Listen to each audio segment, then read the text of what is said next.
how can we overcome or eliminate stress and suffering and anxiety in our lives when it seems to be crippling us? Usually, if you are um, not conscious of how your mind operates, and many people still are not conscious of how their mind operates, they locate all the source of their troubles outside themselves. So they perceive the whatever their life situation is, and every life situation is to some extent problematic. There's no life situation that is totally perfect, where everything is going well, no matter how much you practice positive thinking, which is, of course, a wonderful thing to do. Nevertheless, there will always be things that are problematic in every life situation. So life always challenges you, no matter what stage you're at in your life. You get new challenges, even if you are highly conscious or, let's say, enlightened. Even the enlightened person still gets challenged by life situations, and that's a good thing. We may come back to that a little bit later.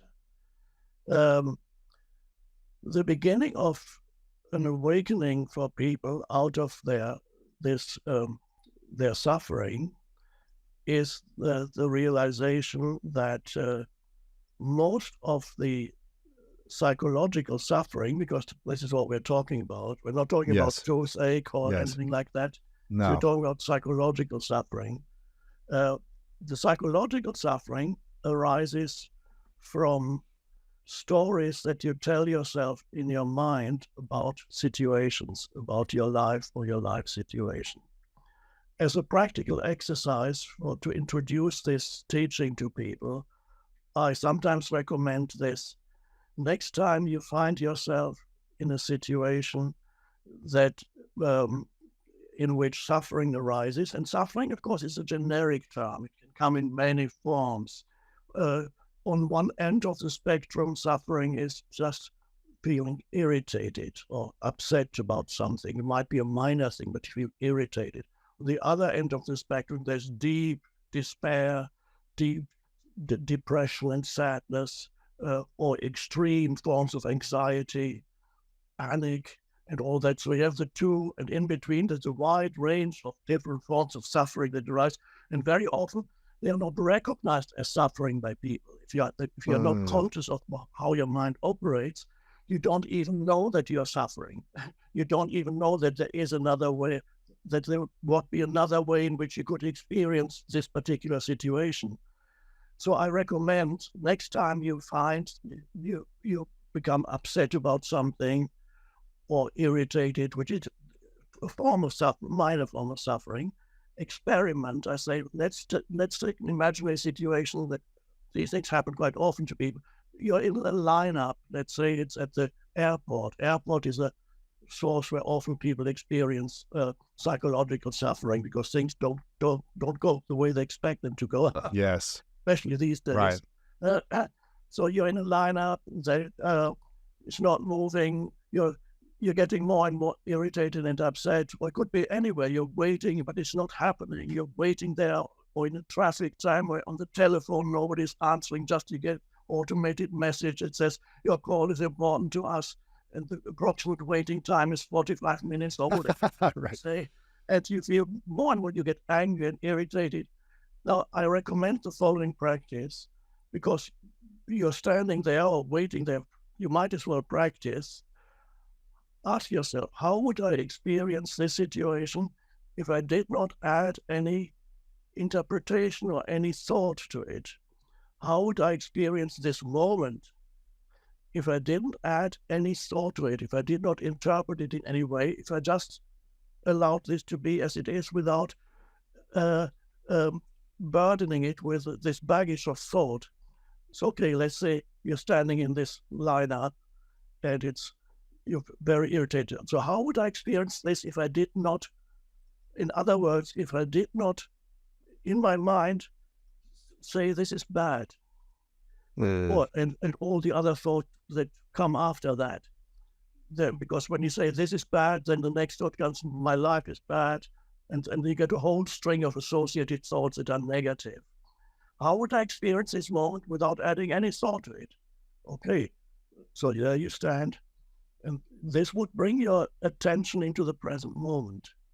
And so your attention moves into the present moment, and in this present moment, you're standing there and you're breathing, you're looking around, people moving, the whatever the room is you find yourself in, you're breathing, you're perceiving things, people, and suddenly you may find that this moment is actually free of suffering. The suffering did not arise, was not caused by the external circumstance.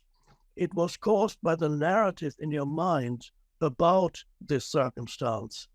That's a huge distinction, and this is you begin to live consciously when you realize this. Until you realize that, you live unconsciously, which means, in spiritual terms, to live unconsciously is to be totally identified with whatever your mind is saying. I call it the voice in the head, the narrative in your mind that tells you about how how bad things are, how they should be. They are, but they shouldn't be. They should be different. But they are, as they are always in this moment. Mm-hmm. You can't change this moment. So you become aware. This was discovered, by the way, 2,000 years ago by a not very well-known ancient Greek philosopher Epictetus, and he said the most of your suffering is derived from what your mind is telling you about the situation, but not from the situation itself. And that's an enormous realization, and that can be the beginning of an awakening to see that the narrative in your mind is mostly what causes the suffering. It is possible, of course, that an external situation may cause physical discomfort, obviously. Yes. That's possible. Your legs are hurting, or back is hurting, or it's too cold or too hot. Physical discomfort, of course, that's possible. But that is not suffering in the sense in which we use this term right here now. The psychological suffering, unhappiness is another word you could use. It's a generic term for any form of negativity inside yourself, unhappiness, suffering. So you begin to realize that most of that arises from a mental narrative about a situation or about your circumstances, but not from the circumstances themselves. And then you can begin to practice. Every time you feel upset is arising, some form of anger is arising, some form of negativity, blaming people and situations and saying this shouldn't be happening, or something is not happening, but it should be happening, or they should do this, or they shouldn't do it. All kinds of narratives in your mind. So spiritual awakening is you're beginning to be aware of what your mind is saying, the stories that you're telling yourself about situations, but also the stories you're telling yourself about what you call your life. So, because there are millions of people in this world who live with a very painful sense of identity. They perceive their life as a burden. So they live with this heaviness, and they don't realize this heaviness that they call my life is actually a narrative that they tell themselves. And they say, that's me. All the things that have happened to me, the dreadful things in the past that people did to me, or circumstances did to me, or maybe even the bad things that I did. So you get a very heavy identity builds up, and that becomes your sense of self. And people don't realize it's a story you're continuously telling yourself in your mind, but you're so identified with the story that you don't exist. You're outside of the story. And so that is what in some spiritual traditions is called the self. The Buddha called it the self, which is the the mind-made sense of self, which the Buddha said, which ultimately he recognized that that mind-made sense of self is ultimately a kind of fiction that you live through. uh, so now, when you realize that this is the case, this means that at this point of realization, another dimension of consciousness has arisen in you, which is not your mind. We could call it awareness, or we could call it presence. So when you realize what your mind is doing, that is not part of the conceptual mind that works through stories and words and concepts. It is a deeper, or you could say deeper or higher, dimension of consciousness that suddenly has arisen in you. I often call it presence, but another good word for it is awareness. So awareness is the ability to know what your mind is doing. And then the wonderful thing is, at first it's just glimpses when you detach from the mind and say, oh, wow. And then you have moments when you're not suffering because you allow this moment to be as it is. But who are we when we detach from our own mind? Very good question. Yes. So at first you were identified with the conceptual mind, the story-making mind, and your sense of identity was the story of me. My past, my memories, my beliefs, that's right. All these thoughts that are accumulated in the bank of my mind from the past that I've told myself, this happened to me, this is what's wrong with me, this is why I'm not good enough, or this person did this, or whatever. Exactly. Now, when the awareness arises, your sense of who you are, your sense of identity, begins to shift from being lodged in the conceptual mind, the voice in the head.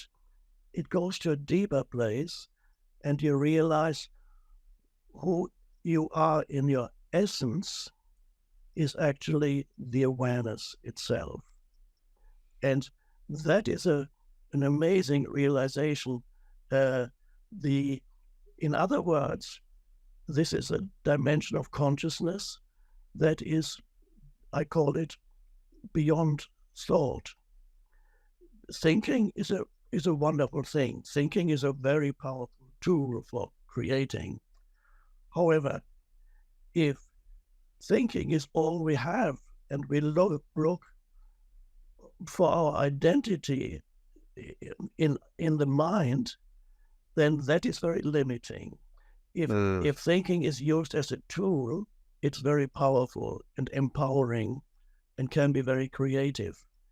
But if thinking becomes self-serving, in other words, you're completely identified with this stream of thinking that never, for most people, never stops. All through the day, they're talking to themselves. There's a voice in the head. Sometimes they say I, sometimes they talk to themselves and you shouldn't have done that. You're not you good idiot. enough. Yeah, all these things. So this is the most important thing in a person's life, and this is why we're here, is to experience this shift in consciousness so that increasingly, in glimpses at first, but then increasingly, your sense of who you are is the space of awareness, the presence. Does that mean there's two of us? One could say that there is, on the one hand, I sometimes call it, on the one hand, you have your form identity. Your form is both the physical body, which is the first thing people identify with, but really it's not the physical body, it's the mental image of my body, which we may be happy about, or either the body can be a source of pride, or it can be a source of shame, or anything in between. And so people identify with my body. That's the first form identification. And the next is the psychological form of me, all the things that I identify with in my past. The past makes up who I think I am, or the past conditioning, starting in childhood, the way by which the culture in which you grow up, the family in which you grow up, all those things become part of your identity. So you have form, I call it form identity on the one hand, and everybody obviously has one. No matter how conscious you are, you continue to have a physical body until you don't. And you have a form identity, a psychological form. But there is a deeper identity also that, and this is spiritual awakening, that is, I call it essence identity, your essence. Yeah. And your essence is, if we want to we use the term awareness and we use the term presence. But another term we can use, what that really is consciousness. The essence of who you are is consciousness, the light of consciousness itself. And this is something to be experienced. You cannot understand conceptually what it is that I'm talking about unless you experience in this moment, perhaps, well, it's the only moment there is, unless you experience what that means, that you are, in essence, you are consciousness, the space or the light of consciousness.